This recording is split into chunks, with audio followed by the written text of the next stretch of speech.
Salut à tous, bienvenue. Si vous aimez les belles histoires d'Alia, celles qui nous emmènent très loin et qui viennent de loin également, eh bien, celle de Michael Dobensky va sûrement vous séduire. Il est arrivé en Israël il y a 22 ans déjà.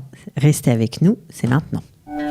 Ils ont relevé le défi de l'Alia. Alia Story, c'est vous, c'est nous.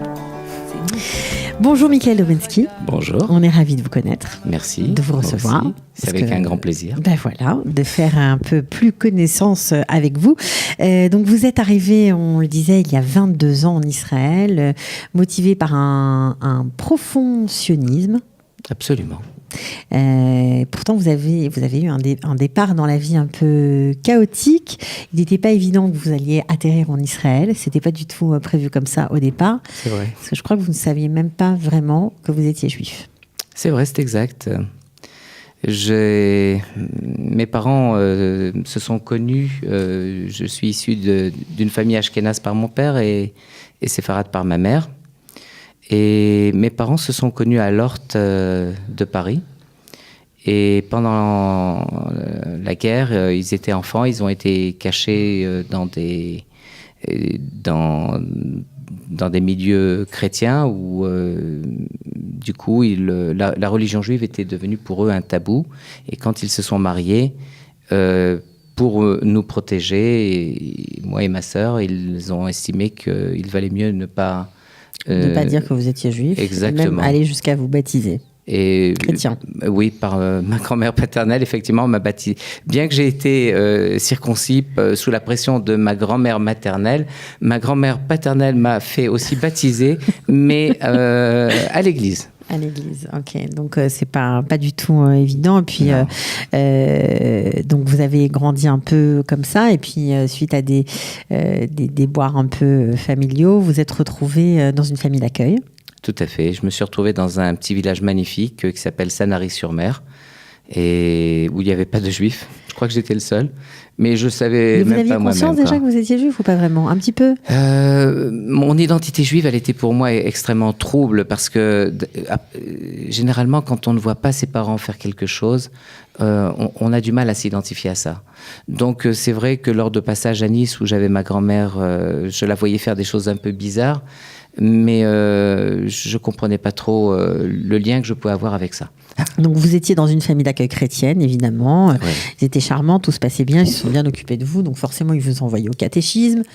Et puis il fallait, comme toute bonne famille qui se respecte, chrétienne, se passer la communion, voilà. Effectivement. Donc en fait, ils m'avaient pas parlé de religion. C'était normal, c'était pour comme eux, ça dans le village. Ils étaient sûrs que j'étais chrétien.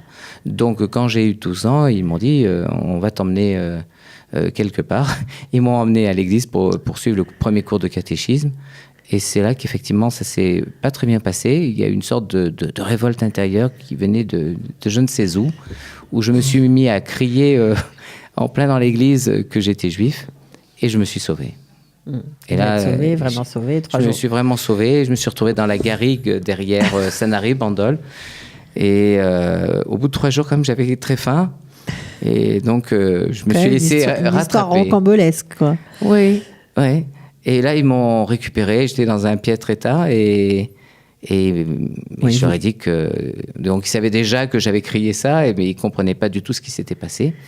Et ils ne comprenaient pas surtout pourquoi mes parents ne leur avaient jamais dit, même si c'est une famille d'accueil, ils estimaient qu'ils auraient dû le savoir. Mais à partir de là, ils ont été extrêmement tolérants. Ils m'ont dit qu'ils respecteraient ma foi. Et... Qui vous éduqueraient, vous allez vous éduquer en fonction de cette foi. En fait, ils n'avaient pas beaucoup de moyens, ils ne pouvaient pas m'éduquer par rapport à ma propre foi, mais ils m'ont laissé faire. Et en fait, j'ai pu rentrer en contact avec le Talmud Torah par correspondance du grand rabbin Jean Schwartz, et j'ai appris à lire, à écrire, et j'ai appris mes rudiments de judaïsme. Grâce à lui.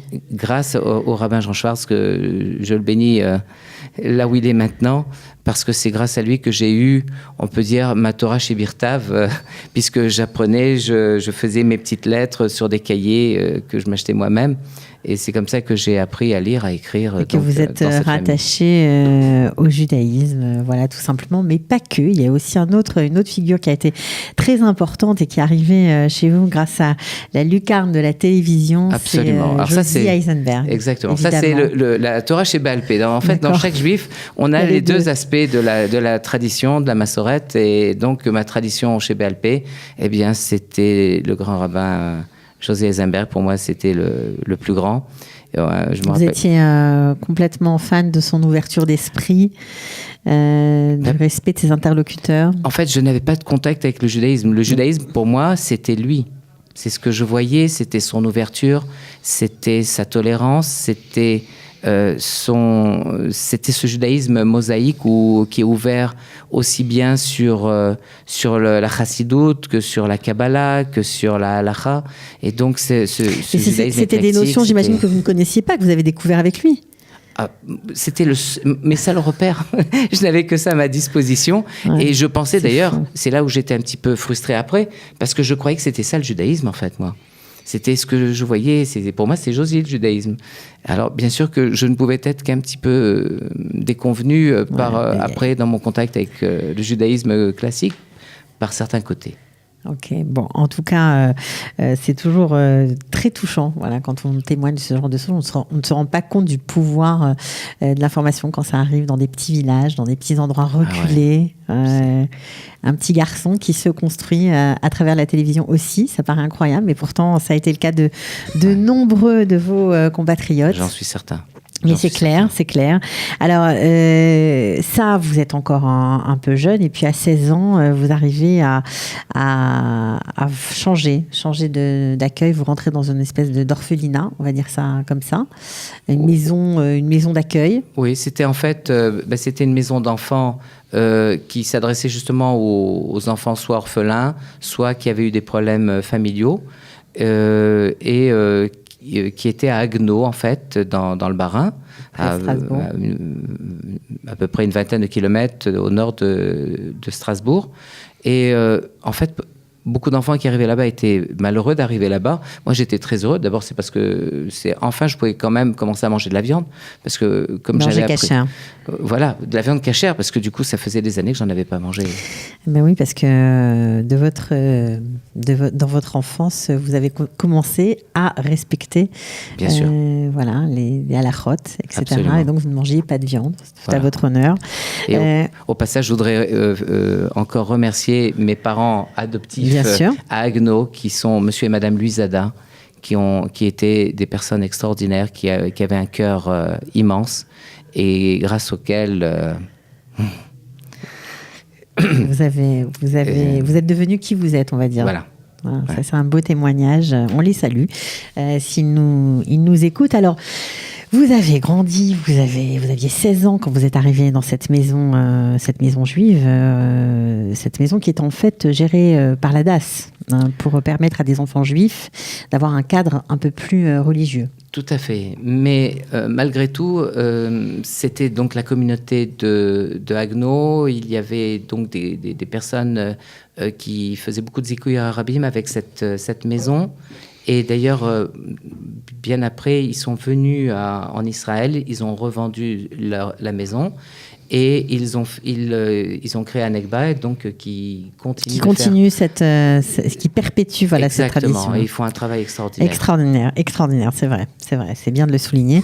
Alors, vous avez à peu près 16 ans. Est-ce que vous vouliez devenir médecin? Est-ce que vous vouliez avoir une profession médicale? Parce qu'on ne l'a pas dit, mais vous êtes quand même fondateur de l'école d'ostéopathie de Jérusalem, que vous avez fondée dans les années 2000. Vous faites beaucoup de choses, vous êtes ostéopathe, évidemment.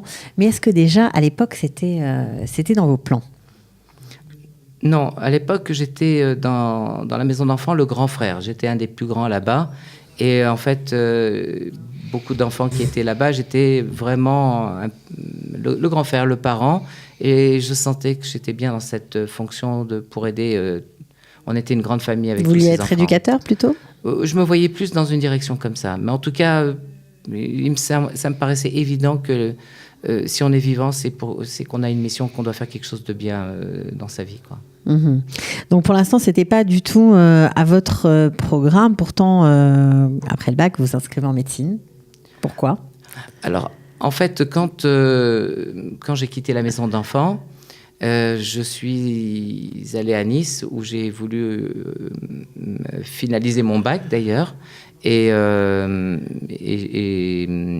après ça, je suis rentré à la faculté de médecine parce que c'est ce qui me paraissait la voie la plus adéquate par rapport à ce que je voulais faire. Pour aider les autres. Ouais. Ouais. Soigner les gens, c'est pas mal comme mission pour les aider. Alors justement, Nice aussi un port d'attache important. Vous avez découvert les mouvements de jeunesse, l'engagement communautaire. Vous avez été très actif et vous y êtes resté d'ailleurs de nombreuses années. Vous êtes marié à Nice. Vous avez été très actif aussi au sein des comités des parents d'élèves dans les écoles juives, voilà, de la région, enfin de Nice en tout cas. Et c'était un endroit, on va dire, où votre sionisme a continué d'évoluer, votre attachement à Israël. Mon attachement à Israël et à la communauté juive s'est poursuivi là-bas, puisque en fait j'ai fait des études au départ de médecine, mais suite à des problèmes oculaires, j'ai dû interrompre mes études pour aller vers la kinésithérapie. Mmh. Et donc Vous avez diagnostiqué une pathologie, on vous disait chaque année que vous alliez perdre la vue et que donc il fallait changer de voie parce que... Exactement. Vous ne vous imaginiez pas en médecin aveugle. Et non, c'est pas possible. Bon, fort heureusement, c'est pas arrivé. Il me reste encore un peu de vision et donc grâce à ça, ça m'a permis de faire quand même des choses assez intéressantes. Donc je suis devenu kinésithérapeute. J'ai travaillé beaucoup avec la maison de retraite La Colline. Et en fait, j'étais fonction de rabbin là-bas. J'accompagnais les personnes en fin de vie. Bénévolement, ouais. En plus de mon travail comme kiné responsable de cette grande maison. Et donc, je suis resté très longtemps là-bas jusqu'à en fait mon Aliyah. Ouais. Alors, vous avez fait plein de choses, hein, évidemment. Vous êtes monté, on va dire, en 1995, à peu près. 95-96. 96, voilà. Vous êtes monté grâce à Shalom Var, qu'on salue. Ah oui. Qui est venu vous chercher par la main, comme il sait si bien le faire. J'ai eu plein de papas, en fait. Vous voyez, je vous ai parlé de mes papas. José Eisenberg était un de mes premiers papas. J'ai perdu mon papa assez jeune. Et donc, un de mes premiers papas, ça a été José Eisenberg. Et le rabbin Jean Schwartz, et puis après c'était monsieur Louis Zada et ensuite monsieur Shalom-Var, voilà. Alors donc il vous emmène dans un petit village près de Jérusalem, Kfar Adumim, pour ceux qui connaissent, un village où les Niçois ont pris part, on va dire, ils sont en nombre là-bas. Il y en a beaucoup des Niçois. C'est exact. On est bien représentés. Je ne sais pas s'ils sont toujours tous restés, mais il y en a eu beaucoup. Il y en a eu beaucoup. On peut citer au passage le Rav Yoel Ben Arouche. Bien sûr. Et on le salue d'ailleurs s'il nous entend. Et puis il y a Dédé Moshe Pizza. Évidemment. La fameuse pizza de Kfar Adumim. Voilà, pour ceux qui ne connaissent pas, vous pouvez toujours aller faire un tour. C'est vraiment délicieux. Et puis le personnage est haut et en couleur. Il vous fera passer un super moment. Donc vous êtes arrivé en famille à Kfar Adumim. C'était spontané comme Alia, ça s'est fait. Il y a eu un événement déclencheur, non ? Oui. C'est assez surprenant. Je fréquentais la yeshiva des étudiants à Nice. Qui avait été créé par le Rav... tu te souviens ? C'est dommage que je ne me rappelle pas de son nom, mais c'est pas grave. Donc cette yeshiva des étudiants était un lieu de rencontre juive extraordinaire, puisque en fait Nice était à la fois une ville de retraités et aussi d'étudiants. Et donc il y a eu des rabbinim qui ont été extraordinaires, puisqu'ils se sont intéressés aux étudiants.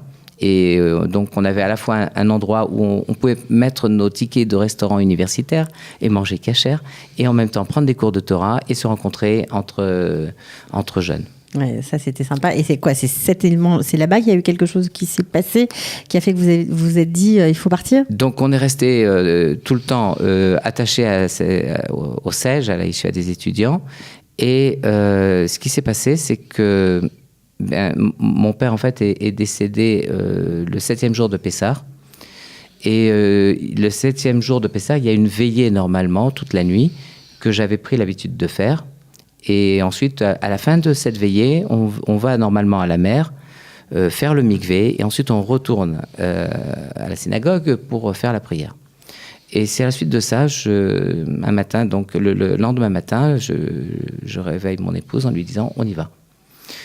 C'est surprenant, elle ne s'est pas posé trop de questions, elle m'a dit « d'accord ». Je me suis demandé « mais comment tu as compris, on y va, ce que je voulais te dire par là ?» Elle me dit « ça me paraissait évident ». Donc voilà. Vous êtes parti, on va dire un appel spirituel. Je sais pas, c'est un appel du fond du cœur en tout cas. Et à la suite de ça, on a décidé de partir. Et puis, peu de temps après, il y a eu l'opportunité d'un séminaire avec notre ami Shalom Var. C'est comme ça que tout s'est enchaîné. Et voilà. Alors, vous êtes aujourd'hui ostéopathe de renom, on va dire. Vous avez formé de nombreux ostéopathes. Vous êtes conseil pour la Maccabi en ce qui concerne le recrutement des ostéopathes. Donc, c'est pas mal, c'est important. Vous avez formé combien d'ostéopathes depuis que vous avez ouvert l'école dans les années 2000 ? À vrai dire, je ne sais pas. Je ne sais pas. Je suis pas tunisien. Je sais pas. C'est pas pour des raisons comme ça que je veux pas faire des comptes. Je n'en sais rien. Parce qu'en fait, il y a beaucoup de personnes qui sont venues, qui ont commencé des études, qui se sont arrêtées, ou bien qui se sont contentées de ce qu'elles avaient commencé à oui, parce qu'il faut dire pratiquer. Que c'est un long parcours. Vous proposiez un cycle de 5 ans. Ouais. Donc, c'est vrai qu'ici, ça bouge tellement que c'est pas toujours évident. Alors, aujourd'hui, l'école, on va dire, est en stand-by. Elle n'existe plus vraiment. Il y a juste la 5e année. Alors, en fait, du fait de mes obligations professionnelles en Russie, du coup, c'est vrai que j'ai aussi mon cabinet ici et puis je faites beaucoup de choses. Vous recevez en privé, vous aviez l'école et puis vous avez été dans le cadre de grâce à cette école, en gros, été nommé pour conseiller, en tout cas, l'enseignement en ostéopathie en Russie. Ça, c'est une histoire incroyable. Tout à fait. Tout à fait. En fait, c'est... Donc, vous voyagez tous les mois en Russie pour former des ostéopathes, en gros. Oui, c'est ça. C'est ce qui se passe. Vous enseignez à l'université ? J'enseigne là-bas dans les universités, puisque l'ostéopathie là-bas est une médecine reconnue et même une spécialité médicale reconnue. C'est le premier pays à reconnaître l'ostéopathie comme spécialité médicale conventionnelle. Et donc, j'ai l'honneur de pouvoir... apporter mon soutien et mon conseil au niveau pédagogique là-bas. Ok, donc forcément, tout mener de front, c'était un peu compliqué. C'était un petit peu difficile, et puis c'est vrai que pendant de nombreuses années ici, sur la fin, on s'était plus spécialisé dans le cadre de Massa pour recevoir des jeunes qui venaient de France et qui voulaient faire leur alia. Et pour les aider à faire leur alia, on a essayé de leur donner des débouchés dans le domaine de l'ostéopathie. On était aussi en relation avec certaines Michlalotes, comme celle du Rabbin Kling. Oui, et puis on sait très bien que ça coûte cher de faire venir ce genre d'étudiants, que les bourses Massa ne couvrent pas tout, que l'école a offert des bourses, on va dire, sur vos propres deniers, et que pour la gestion, c'est pas génial de faire ça, parce que malheureusement, c'est bien pour le faire venir les gens, mais au niveau économique, c'est pas toujours à l'équilibre. Voilà. C'est pas, ça aurait été mieux peut-être de garder ça caché, parce que si on fait des choses... qu'on essaie de faire positivement. C'est pas grave, il faut quand même expliquer aux gens pourquoi l'école aussi s'arrête. Donc, effectivement, c'était pas rentable pour moi de continuer, alors que c'était vraiment pour moi c'était moi qui devais renflouer sans arrêt C'était compliqué. Ouais. C'était assez compliqué de ce point de vue-là. Bon, mais de toute façon, la 5e année existe toujours, donc vous allez former bien sûr la dernière promotion de kiné et d'ostéopathe, pardon. Voilà. Et en fait, ce qui est intéressant dans l'ostéopathie en Israël que j'ai pu suivre depuis le début, j'étais le premier ostéopathe à rentrer en Coupat Trolim et puis ensuite à l'hôpital Hadassah, derrière le grand maître de l'ostéopathie français, Alain Abouhatsira. Donc, on m'a demandé de prendre sa suite et vraiment, c'était un travail de pionnier dans le domaine de l'ostéopathie. Dieu merci, l'ostéopathie israélienne se porte bien. Elle n'a rien à envier, il paraît, par rapport à l'ostéopathie française, anglaise.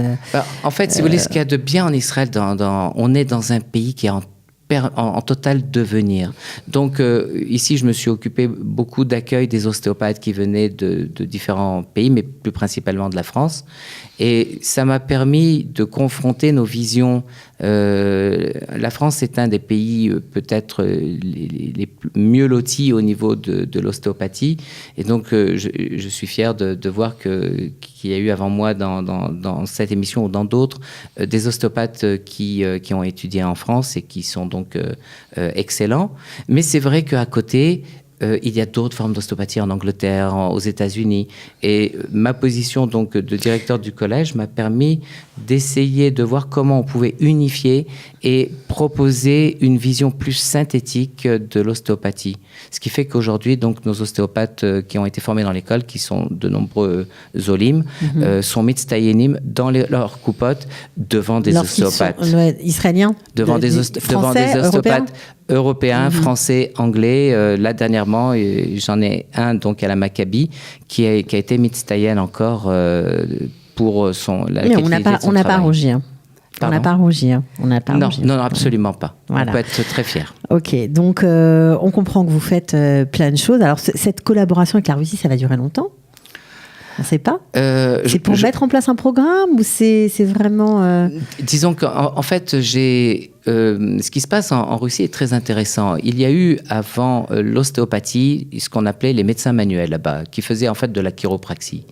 Et il y a eu tellement de problèmes avec ces manipulations structurelles où on fait craquer les os. D'un seul coup, les gens ont pris conscience que c'était dangereux. Ils ont compris qu'il y avait de l'efficacité, mais ils voulaient quelque chose qui soit beaucoup plus doux et moins agressif. Donc, l'ostéopathie est arrivée, mais même dans l'ostéopathie, les premiers ostéopathes russes avaient étudié surtout en Angleterre. Donc, c'était là encore une approche très structurelle. Et j'ai mis au point des méthodes d'ostéopathie où, en fait, on ne fait pas craquer. Et c'est plutôt doux en général l'ostéopathie. Ça reste doux, mais il y a aussi donc la possibilité de faire craquer. En tout cas, ces nouvelles approches que je fais et que j'enseigne à mes étudiants dès la première année en Israël, en Russie, je les enseigne seulement en post-gradué quand ils ont fini leurs études. Et ces techniques sont très demandées du fait de leur innocuité, tout en étant très efficaces.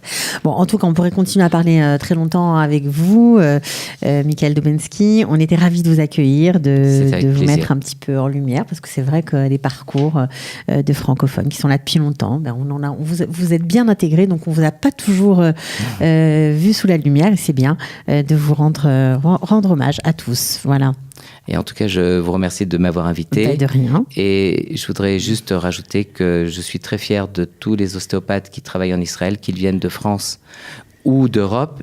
Et je suis très fier de mes étudiants. Bon, alors justement, puisque vous êtes fier de vos étudiants, j'imagine qu'il y a plein de petits ostéopathes peut-être en herbe qui sont en France et qui vous regardent peut-être aujourd'hui et qui ont envie d'avoir des conseils. On peut donner un contact. Est-ce que vous pouvez les aider ? Absolument.